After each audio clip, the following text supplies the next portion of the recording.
So tonight we are doing a lower ball joint replacement on a first generation G35 coupe. So here, I'm just gonna turn this over here. We're going to press out this ball joint on the vehicle. Yeah, and you might want to be very careful when you're doing this because you don't want to get hurt. It might. I always feel like these things are going to explode at any minute.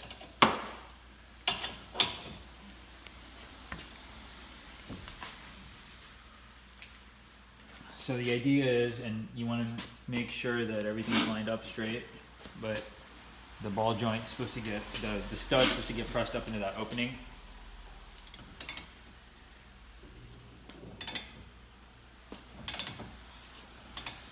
And I have no idea if it's actually working.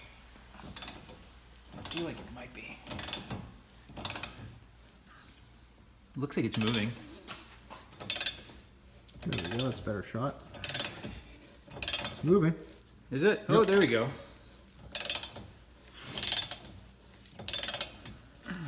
You want to grease that right there too, which I did already. Always grease the threads on your C-clamp.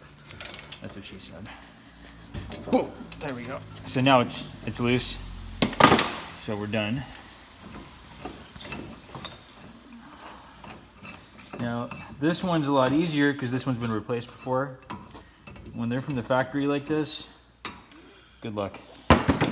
Now the Harbor Freight kit that we're using came with one of these.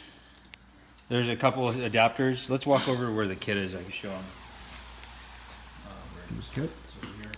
This Harbor Freight kit, 2-wheel and 4-wheel drive ball joint service kit. It looks like part number is something 60827, I guess. I don't know, made in China, like all good quality products.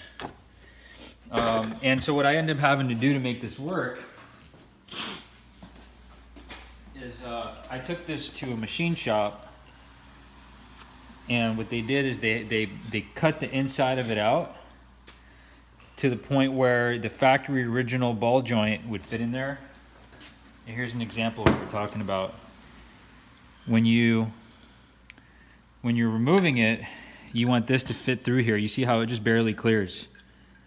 Okay, you see that?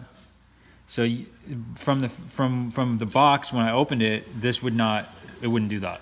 So the Infinities, they use a very odd sized ball joint. That's basically it. And installation is reverse of removal. There you have it, folks.